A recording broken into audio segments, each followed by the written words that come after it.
네, 안녕하세요. 지난 시간에 이어서 오늘은 공급사설에서의 조정과 협력에 대한 아주 구체적인 방안들을 좀 공부하는 시간입니다. 지난 시간에 조정과 협력이 왜 필요한지에 대한 설명을 좀 드렸었고요. 오늘은 그 구체적인 실행 방안들에 대해서 좀 얘기를 하도록 하겠습니다. 먼저 기업 내에서 좀 구체적으로 실행을 해야 되는 방안들이 좀 있을 것 같고요. 그리고 기업과 기업 간에 서로 조정과 협력을 통해서 해야 될 일이 좀 있는데요. 먼저 기업 내에서는 S&OP 활동을 해야 한다. 뭐 이런 얘기를 할 수 있습니다. S&OP라는 얘기는요. Sales and Operations Planning의 약자고요. 국내에서는 많은 회사들이 판생회의 혹은 생판회의, 판생회의라는 것은 이제 판매를 담당하는 사람들과 생산을 담당하는 사람들, 뭐 제조업의 부서에서 일하고 있는 사람들, 뭐 구매 부서에서 일하고 있는 사람들, 그리고 또 재무 부서 사람들까지 같이 오고요. 자, 그래서 판생 혹은 생판 뭐 어느 이름으로도 괜찮습니다만 하여튼 기본적인 내용은 S&OP에서 추구하고자 하는 그런 목적을 달성하기 위해서 어떤 활동들을 하게 되는데 좀 이따 더 디테일하게 알아보도록 하겠습니다. 그 다음 두 번째 차별화 지연이라는 아이디어인데요. 영어로는 delayed differentiation, 즉 differentiation, 차별화를 딜레이 시켜서 차별화가 딜레이, 연기되었다 이런 뜻이겠죠. 또 다른 말로는 postponement strategy, 뭐 postponement니까 이렇게 뒤로 연기하는 것을 말합니다. 자, 그럼 무엇을 연기하느냐? 그 차별화라는 것을 연기하는데요. 보다 더 자세한 내용은 이후에 좀 더 자세하게 살펴보도록 하겠습니다. 그 다음에 기업 간에서도 해야 될 일이 좀 있는데요. 오늘 이 시간에 먼저 CPFR, 뭐 VMI, CMI 이런 얘기를 좀 볼 텐데요. 지난 시간에 조금 말씀을 드렸고요. 그래서 CPFR이라고 하는 것은 Collaborative Planning, Forecasting and Replenishment. 그래서 콜라보레이티브, 협력적으로 같이 함께 플래닝, 계획을 짜고 forecasting, 수요 예측을 하고 replenishment, 제품을 보충한다. 그래서 협력적으로 다른 두 회사가 그런 활동을 한다. 그래서 기업 간에 일어나는 일이 되겠죠. 그리고 VMI는요, Vendor Managed Inventory라고 그래서요. 여기서 말하는 vendor는 이제 공급자가 되는데요.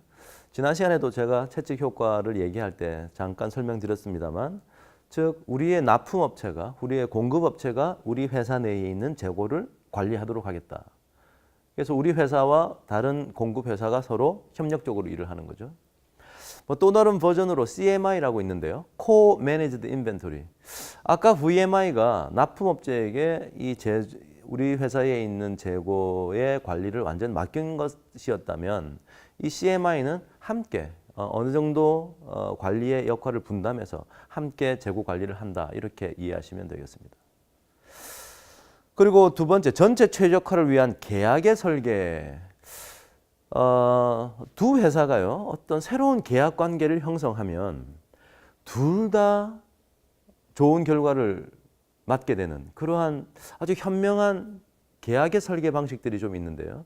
사실 많은 사람들이 아직 현실적으로 지금 적용을 많이 못하고 있긴 한데 오늘 한번 같이 보시면서 이것이 정말 윈윈 스트래티지, 둘 다 승리하는 그런 결과를 가져오는 현명한 대처가 아닌가 아마 여러분들이 공감하시면 좋을 것 같습니다. 그 다음 세 번째, 계층 재고 정책이라는 건데요. 영어로는 Echelon Stock Policy라고 해서 기존에 우리가 생각해왔던 재고의 수량을 카운팅하는 방식을 조금 바꾸는 겁니다. 자, 그렇게 되면 보다 더 실시간으로 정보가 전달되는 시간의 갭을 줄이면서 뭔가 좋은 혜택을 좀 보게 되는데요. 디테일한 자세한 사항은 그 다음 슬라이드에서 천천히 설계해 드리겠습니다. 자, 그럼 먼저 첫 번째 S&OP에 대한 소개입니다. Sales and Operations Planning이라는 얘기인데요. 먼저 Sales and Operations Planning, S&OP를 수행하는 하나의 커다란 목적은 다음과 같은 것이 있습니다. 어느 한 회사에서는요, 탑 경영진이 신제품 개발이나 새로운 경영 혁신을 위한 계획을 짜죠. 그리고 수요가 어느 정도 될 것이다. 그 다음 수요가 없는 수요라도 이런 식으로 수요를 창출해야 된다라고 하는 계획을 짜고요. 그다음에 공급 물량은 이 정도 우리가 미리미리 부품과 제품들을 준비해서 이렇게 공급을 하자. 1년 연간 계획을 짜겠죠. 재무 계획도 마찬가지입니다. 이러이러한 제품을 그리고 부품을 구매해서 제조하고 또 직원들에게 샐러리를 임금을 주려면요. 이 정도의 지금 아마 재무적인 투자가 필요할 것이고 또 판매를 통해서 이 정도의 현금이나 다른 제품의 대가가 우리 회사에 들어올 것이다. 뭐 이렇게 각 부서에서 다양한 계획을 세우고 있거든요. 근데 사실은 이 각각의 계획들이 서로 어긋난다면, 서로 상충한다면 회사는 갈 길을 잃고 헤매게 되겠죠. 자, 그래서 이런 여러 경영진의 여러 부서의 차이도 있을 거고요. 경영진의 레벨의 차이도 있을 텐데 그런 다양한 계획들을 하나로 통합해서 회사가 하나의 방향으로 가는 단 하나의 싱글 플랜, 하나의 계획을, 통일된 계획을 갖추자는데 사실은 그 목적이 있습니다. 그렇게 하게 되면요. S&OP는 이런 역할을 하게 되겠죠.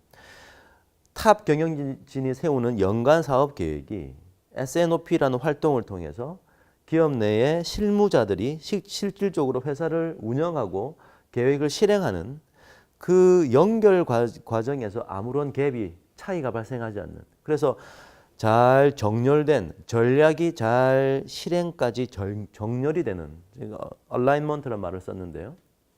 그런 효과를 우리가 기대할 수 있죠. 또 다른 한 측면에서는 공급과 수요를 잘 매칭시키는, 즉 우리 이번 학기에 우리가 공부하고 있는 사실은 이 운영관리라는 교과목이 추구하고 있는 가장 궁극적인 목적, 수요와 공급을 일치시키려고 하는 노력, 그것의 하나의 일환이 되겠습니다. 자, 그래서 실질적으로는요, 뭐 주간 S&OP 혹은 월간 S&OP 활동 이렇게 어떤 시기를 정해놓고 주기적으로 이런 활동을 하게 되는데 구체적으로 이런 일을 하는 겁니다. 먼저 재무 목표, 판매 계획, 자원 운영 계획 등을 다 합해서요, 싱글 플랜을 만들죠. 동기화된 하나의 계획을 짭니다. 그리고 이제 그 다음 회의가 있겠죠. 뭐 만약에 주간 S&OP를 실행한다고 하면은 그 다음 주에 또 모여 있는 거예요. 그래서 지난주에 세웠던 그 싱글 플랜이 그대로 계획된 대로 실행이 되었는지를 모니터링하게 되겠죠. 그래서 모니터링의 역할을 수행합니다. 이 S&OP라는 이 회의가. 그런 다음에 만약에 차이가 발생했다면 그때 바로 어떤 이유 때문에 왜 차이가 발생했는지를 파악해서 어떤 액션을 취하게 되죠. 그래서 조치를 취하고, 즉 체크, 액트 이런 활동들이 수행되게 되는 거죠. 그래서 S&OP를 효율적으로, 효과적으로 수행하는 하나의 요건 중에 하나가 각 부서의 의사결정권자들이 들어와야 한다는 겁니다. 보통 근데 실무적으로 한번 일을 하다 보면 어떤 뭐 바쁘다라는 핑계로 각 부서의 의사결정권자가 아닌 사람들이 회의에 참석해요. 그래서 계획대로 왜 실행되지 않았냐? 그러면 이러이러한 조치를 한번 취해보자라는 회의를 함에도 불구하고 의사결정권자가 아니기 때문에 저는 그것은 다시 돌아가서 우리 부서장님과 회의를 해서 의사결정 결과를 알려드리겠습니다. 자, 그러면 그 자리에서 결정이 안 나는 거죠. 그러면 계속 결정이 안 난 상태로 어떤 액션이 연기가 되면서 어떤 개선의 속도가 늦춰지는 그런 부정적인 효과가 있겠죠. 자, 그래서 의사결정자들이 참석해야 되고요.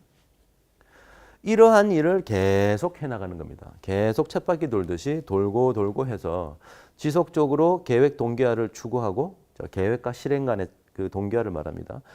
이에 근거한 실행을 유지한다. 계획대로 실행하자는 게 사실은 큰 역할이 되겠죠. 그래서 이런 일을 계속 반복하게 되면 아무래도 회사 내의 부서 간 어떤 상충관계, 의사결정의 갭 이런 것들이 좀 사라지는 그런 효과가 있게 됩니다. 또 다른 하나의 개념은요, 차별화 지연이라는 개념인데요. 제가 좀 더 쉬운 설명을 위해서 제가 한 그림을 한번 가져와 봤습니다. 지금 어느 식당에 6개의 테이블이 있고요. 각 테이블마다 손님들이 와 있고요. 사실은 이 손님들은 어느 한 커다란 어떤 회사에서 다 같이 예를 들어서 회식을 하기 위해서 다 모였다고 칩시다. 그래서 이 식당에 주방장이 이제 음식을 내놓는데요. 지금 그림상으로는 한 테이블에 세 가지의 다른 음식이 있네요. 뭐가 있다고 한번 해볼까요? 예를 들어서 뭐 김밥이 하나 있을 수 있고요. 그 다음에 불고기가 있을 수 있고요. 그 다음에 뭐 연어 요리가 있다고 칩시다. 모든 테이블에 똑같은 세 가지 종류의 음식들이 들어있어요. 자, 이렇게 우리가 식사를 한동안 하게 되면 나중에 결과는 어떤 결과가 나타날 수 있을까요? 아마 어떤 테이블에서는 불고기를 다 먹고 불고기가 모자라요. 대신 김밥이 남아돕니다. 근데 또 다른 테이블에서는요, 김밥이 모자라고 불고기가 남아돌아요. 그 다음에 연어는 어느 정도 먹었겠죠. 또 다른 테이블에는 연어가 모자라요. 김밥은 남아돌고 뭐 불고기도 남아돌고. 예를 들어서 즉 이렇게 지금 테이블이 구분된 상태에서 지금 동일한 음식들이 들어갔는데 어느 지역은 특정 제품이 모자라고 어느 지역은 특정 제품이 남아돌고 이러한 현실이 일어날 수 있겠죠. 지금은 뭐 식당입니다만 이 사례를 그냥 그대로 어떤 전자제품에 혹은 뭐 어떤 기계 장치를 조립하고 제작해서 판매하는 그런 시장에서 일어나는 일과 사실은 비슷하거든요. 근데 만약에 어느 테이블에서는 남고, 즉 유럽 시장에서는 어떤 제품이 모자라고, 아시아 시장에서는 어떤 제품이 또 모자라고, 또 뭐 남아메리카 지역에서는 어떤 제품은 남아돌고, 막 이런 차이가 있는데요. 만약에 우리가 식당을 이렇게 운영을 했다면 어떨까요? 한쪽에는 김밥만 있고요, 한쪽에는 불고기만 있고, 한쪽에는 예를 들어 연어만 있다고 칩시다. 그러면 모든 사람들이 돌아다니면서 아무 음식이나 지금 가져갈 수 있는 뷔페의 형식인데요. 자, 이렇게 되면 사실상 예를 들어서 어느 한 김밥 한 조각이 누군가의 젓가락에 집혀서 그 사람의 입에 들어가기 일보 직전까지는 그 김밥의 주인이 누구인지 결정나지 않은 거잖아요. 저쪽은요. 일단 김밥이 예를 들어서 제일 오른쪽 위에 있는 테이블에 올라가는 순간 이 김밥의 주인은 이 네 사람으로 한정이 되어버린 거예요. 그래서 이 네 사람이 다 먹지 않으면 남아돌고요. 네 사람이 다 먹으면 이제 없어지는 거죠. 이쪽은요. 모든 사람이 그 김밥의 주인이 될 수 있습니다. 그래서 그 사람의 입에 들어갈 때까지 이 김밥은 모든 사람의 공통 음식이 되는 거죠. 자, 이런 개념인데요. 자, 이런 개념을 우리가 리스크 풀링 효과라고 합니다. 이게 리스크 풀링이란 말은 사실은 조금 좀 비합리적으로 만들어진 언어 같기도 한데요. 예를 들어 이런 거죠. 리스크라는 것은 위험이고요. 풀링이라는 건 이렇게 합친다는 거잖아요. 리스크 풀링이라는 것은 리스크를 합친다는 얘기가 아니고요. 무언가를 합침으로 인해서 리스크를 감소시키겠다는 철학을 갖고 있습니다. 그래서 통합의 개념을 이용해서 위험을 감소 혹은 회피하는 방법인데요.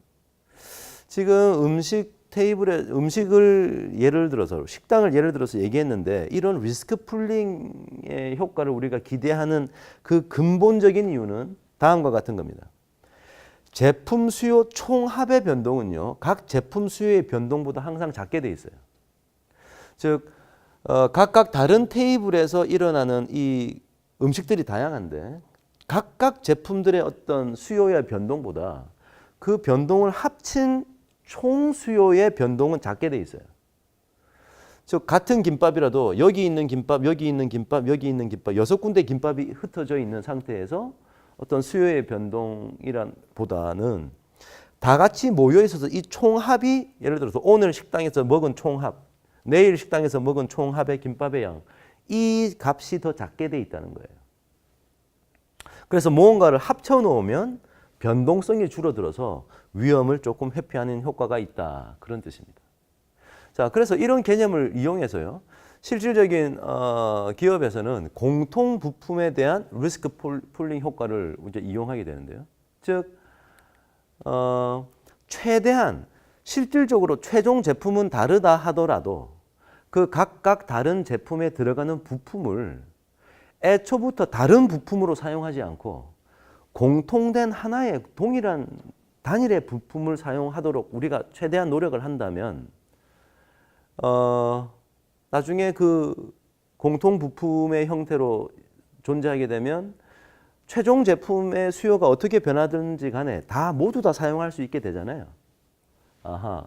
그래서 어떤 부품의 수요의 변동을 줄일 수 있는 그런 효과를 우리가 가지게 되는 거죠.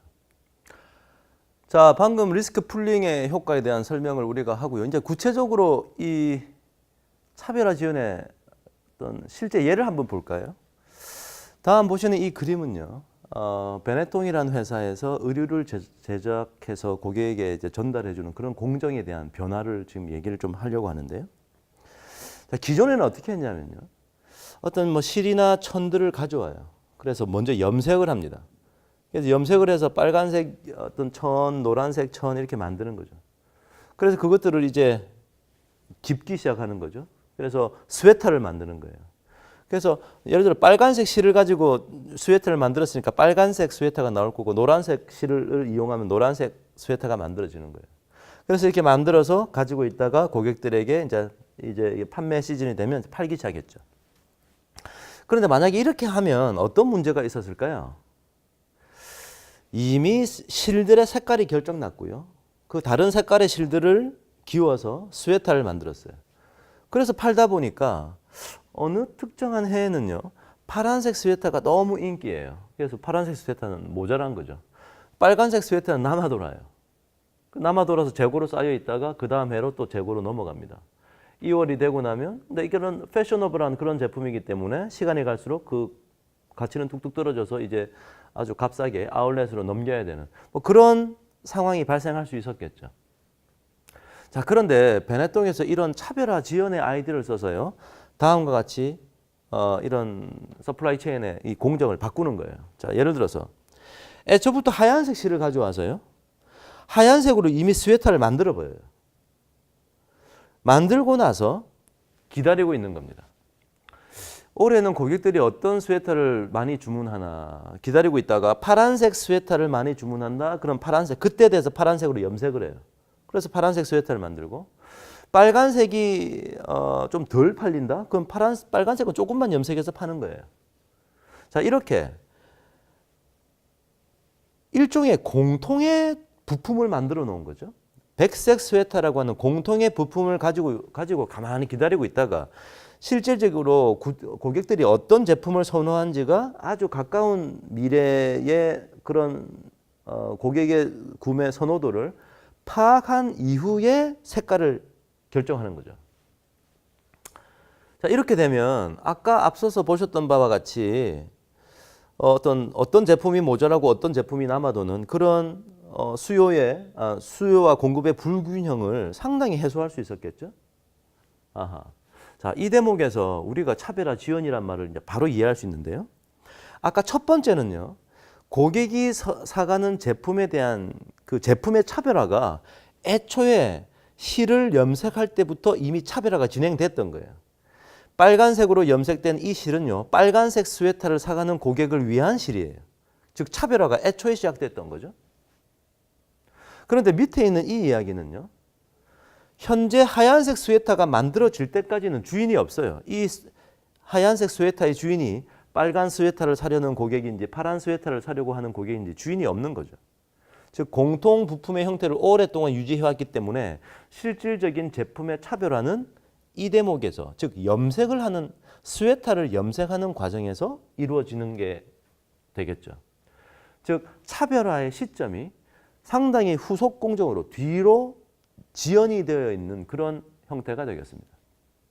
그래서 상당한 수요와 공급의 불균형을 많이 해소할 수 있었던 그런 아이디어인데요.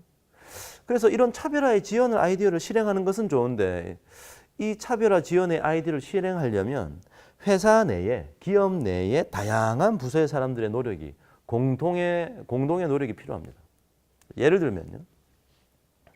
마케팅을 하는 사람들은 과연 우리 제품에 있어서 고객들은 어느 선까지의 차별화를 원하느냐. 아까 스웨터에서는 색깔만 다르면 이제 차별화가 되는 거였죠. 과연 그것을 고객이 원하느냐 아니면 실의 종류까지 다른 걸 원하느냐. 그러면 실의 종류를 선택하는 순간부터 차별화가 진행되는 거죠. 예를 들면 마케팅 부서에 있는 사람들은 고객을 이해해서 자, 저런 식의 정보를 우리에게 전달해 줘야 되는 거고요. 생산, 구매, 물류 이런 사람들은요. 지금 최종 차별화를 하는 이 단계에서 즉 이런 차별화의 시설이 좀 필요한데요. 저 시설을 어디다가 둘 거냐? 유럽 지역에다 둘 거냐? 아시아에 둘 거냐? 즉 우리가 대상으로 하는 그 고객들의 수요를 받아들여서 바로 그 자리에서 차별화하는 그런 어떤 작업을 해야 되는데요.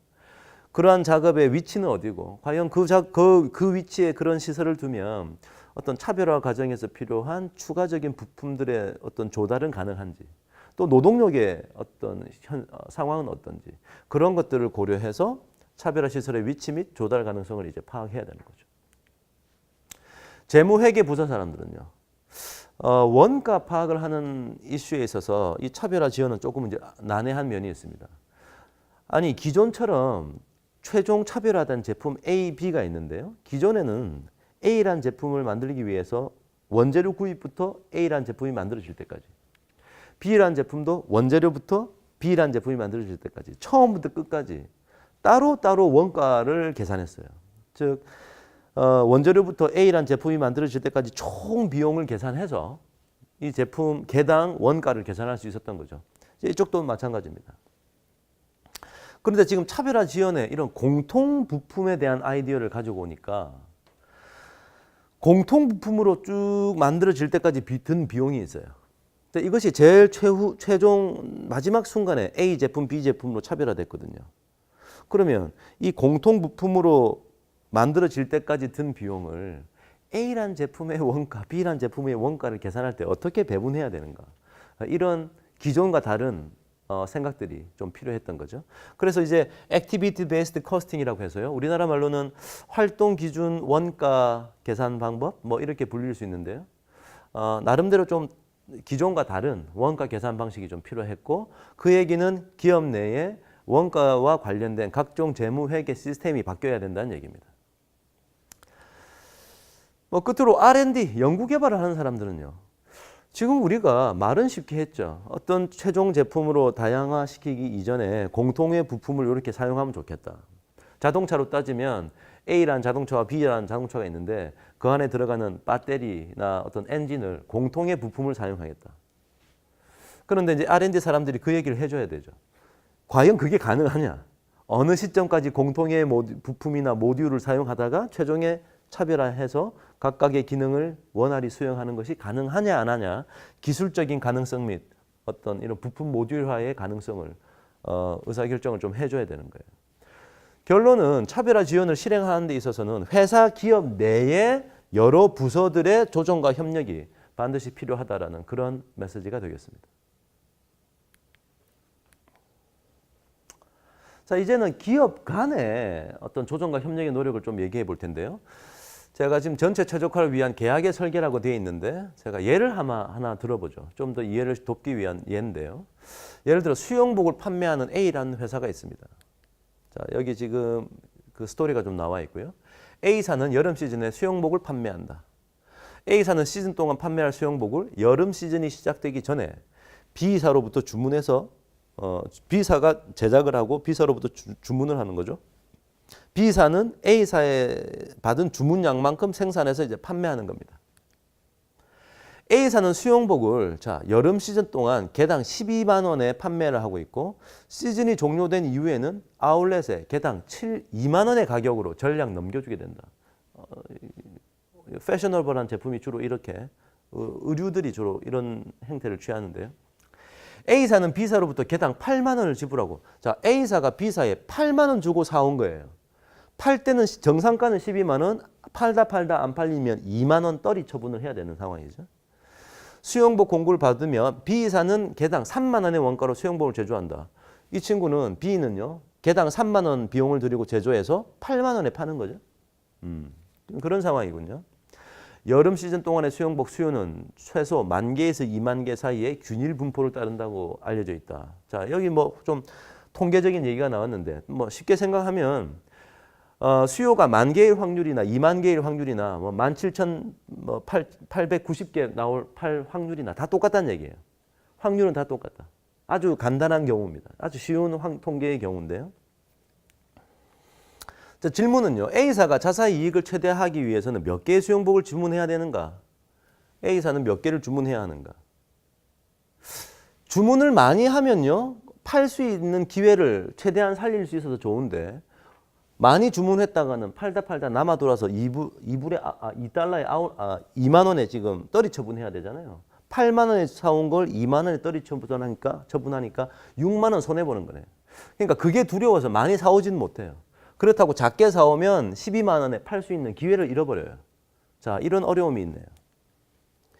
그래서 몇 개의 주문을 해야 되는가가 상당히 중요한 의사결정이고요. 만약 공급사슬 총이익을 최대화하려면 A사는 B사에 몇 개의 수용복을 주문해야 하는가? 그래서 A사, B사 각각의 이윤은 얼마 되는가? 각각의 어느 특정한 주문량을 결정했을 때 A, B가 얻는 이익은 얼마인가를 지금 물어보고 있습니다. 자, 이게 지금 사실은 그 전 수업 시간에 제가 조정과 협력의 필요성을 말씀드리면서 부분의 최적이 전체의 최적은 아니라 부분적으로 최선을 다했다고 해서 전체적으로 최선의 결과가 나타나지는 않는다 이런 말씀을 드렸는데 사실은 그 예예요. 지금 뭐 수리적인 계산을 지금 디테일하게 이렇게 할 수는 없지만요. 지금 결과를 말씀드리면 A라 지금 주문량이요 10,000개에서 2만 개 사이에 몇 개를 주문할까 여러 개를 한번 고려해 봤습니다. 그때 A는요 너무 많이 사면 떨이 처분하니까 총 이윤이 좀 떨어지고요. 이익이 떨어지고 또 너무 작게 사와도 떨어져요. 그래서 간단한 계산을 좀 해보면 14,000개를 사와야지 A사의 이익이 가장 최선이 됩니다. 그럼 14,000개 곱하기 B사는 얼마만큼 이익을 얻었을까요? 3만 원에 제조하는데 8만 원에 파니까 5만 원 이익을 남겠죠. 14,000 곱하기 5만 원 한 게 B사의 이익인데 B사의 이익이 바로 이 점에서부터 이 빨간색 점까지예요. 그러니까 요까지가 A 이익, 요까지가 B 이익. A 이익과 B 이익을 총 합친 것이 공급사슬의 전체 이익. 전체 이익을 그래프를 그려봤습니다. 공급사슬의 전체 이익, A사의 이익과 B사의 이익을 다 함께 고려하면 여기서 즉 한 18,000개를 정도 주문해야 되는데요. A사가 그럴 리가 만무하죠. 자기는 이익이 더 줄어드는데. 그래서 A사는 A사의 최선의 선택을 합니다. 14,000개. 그래서 A사가 결정을 하면 B사의 이익도 결정나고요. 그때 공급사슬의 전체 이익은 한 요 정도 되는 거죠. 방금 A사가 부분적으로 최선의 선택을 한 겁니다. A사의 최적의 솔루션을 찾은 거예요. 그런데 전체적으로는 그렇지 않다라는 지금 얘기인데요. 개선 방안으로서 여러 가지 계약을 좀 생각할 수 있습니다. 그래서 환매 계약이라는 것도 있고 수익 공유 계약이라는 것도 있는데 오늘은 환매 계약 하나만 한번 살펴보죠. 바이백 컨트랙트라고 하는데요. 지금 여기 설명이 나와 있는데 자, B사는 추가의 수익 창출을 위하여 새로운 계약 방식을 도입하였다. B사가 지금 제안을 하는 거예요. 즉 A사가 여름 시즌이 끝난 후에 팔다 남은 수용복을 개당 2만 원의 아울렛으로 넘기는 대신 남은 전량을 다시 B사로 되돌려준다. 그리고 그 되돌려줄 때 B사는 7만 원을 다시 A사에게 돌려준다. 자, 이런 제안을 하는 거예요. 자, 이른바 환매 계약인데요. 아하, 이걸 지금 되돌려줄 때 만약에 애초에 원래 가격이었던 8만 원으로 되돌려주면 이 친구는 무조건 많이 사겠죠. 그래서는 별 이 환매의 의미가 없고요. 사올 때보다는 조금 싼 7만 원으로 환매한다. 남아있는 물건은 빨간색으로 되돌려준다는 얘기인데 그렇게 했을 때 A와 B의 각각의 이익은 어떻게 될까? A가 어떤 결정을 해야 돼요. 주문량을 몇 개로 할지.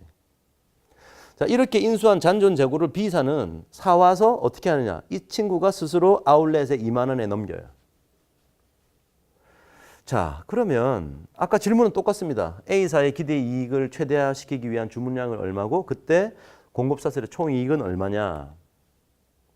아까 환매 계약을 체결하기 전에는요. 그래프가 이렇게 했었죠. 아까 보셨던 그 그래프인데요.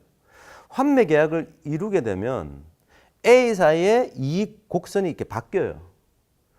제가 이미 저는 계산을 좀 해봐서 그런 최선의 결과를 가져오는 그 숫자, 즉 제품의 가격, 환매하는 가격 이런 것들을 지금 다 책정을 해서 그런 건데 지금 이 그림에서 보니까 A사의 이익이 이쪽으로 A사의 이익이 늘어나고요. 주문량도 조금 더 늘어났습니다. 그때 B사의 이익은 여기서부터 요 두 곡선의 차이가 되겠죠. 결론은 뭐냐?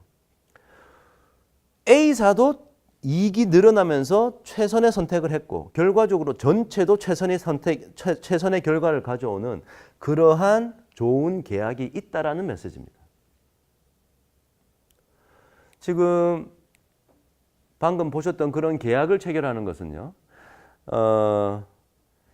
A사와 B사가 둘 다 아주 현명한 의사결정을 내릴 준비가 되어 있어야 함께 서로 윈윈 할 수 있다라는 그런 이해가 되면 실행 가능한 거였죠.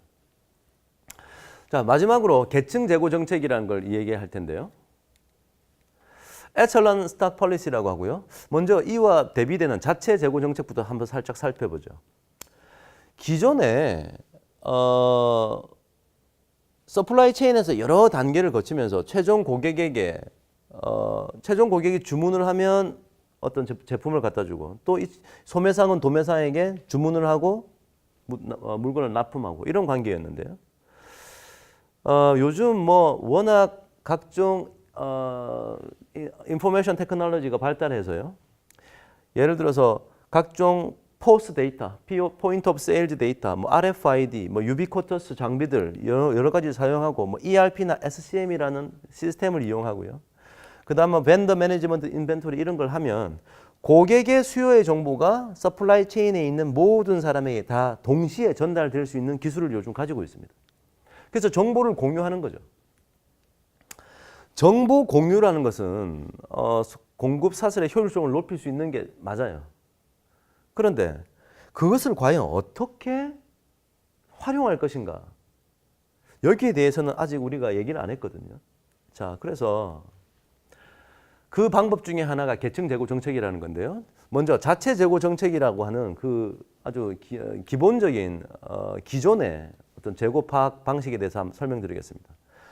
예를 들어 도매상에 현재 75개의 재고가 있어요. 그리고 우리 재고 관리 시간에 봤던 리오더 포인트, 재주문점이라는 게 있죠. 만약 이 수량이 재주문점보다 떨어지면 이제 도매상은 그 위에 분배업자 혹은 제조업자에게 주문을 하게 되겠죠. 도매상은 밑에 있는 소매상들에게 주문을 해야 되고요. 각각 소매상은 재주문점을 이렇게 가지고 있습니다. 자, 그래서 각각의 소매상들이 수요를 뭐 9개, 11개, 4개씩 경험하게 되면 어떻게 될까요, 상황이? 애초에 15개 있었는데 9개의 수요가 일어났으니까 재고가 몇 개 남았을까요? 15 빼기 9 하니까 6. 그 다음은 23 빼기 11 하니까 12개. 이쪽은 9개 남았죠. 그런데 현재 재고 수준이 재주문점보다 높아요. 그러면 소매상들은 도매상에게 주문을 하지 않습니다. 결론은 방금 밑에 보셨던 9개, 11개, 4개의 수요가 있었는데 도매상은 그것을 알아차리지 못해요. 소매상들이 주문을 하지 않았기 때문이죠. 이렇게 되면 정보가 전달되는데 공백기간이 생긴 거죠. 제때 알아차리지 못한 겁니다. 그래서 이 공급 사슬에서 도매상의 대응 능력이 떨어지고 이런 것들이 채찍 효과를 가중하게 되죠. 자, 그런데 이제 우리가 계층 재고라는 개념을 한번 가져와 보죠. 쉽게 얘기하면 이런 겁니다. 자체 재고는 이렇게 각자 자기들이 물리적으로 가지고 있던 재고를 카운팅해서 내가 어느 정도의 재고를 가지고 있구나를 파악했었는데 계층 재고는요.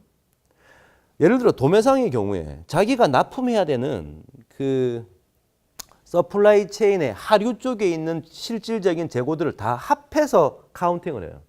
사실은 물리적으로는 75개밖에 없지만 자기 하류에 있는 이 소매상들의 재고를 다 합해서 즉 자기가 가지고 있던 75개와 나머지 15, 23, 13을 다 합해서 마치 내가 126개의 재고를 가지고 있다라고 생각을 하고 있는 거죠. 시스템의 기록에 남기고요. 자, 그렇게 되면 이제 어떻게 되느냐? 그렇게 기억하고 있어요. 실질적인 주문이 아까 똑같은 상황처럼 발생했습니다. 그러면 각자 아까 소매상은 그 상황이 똑같아요.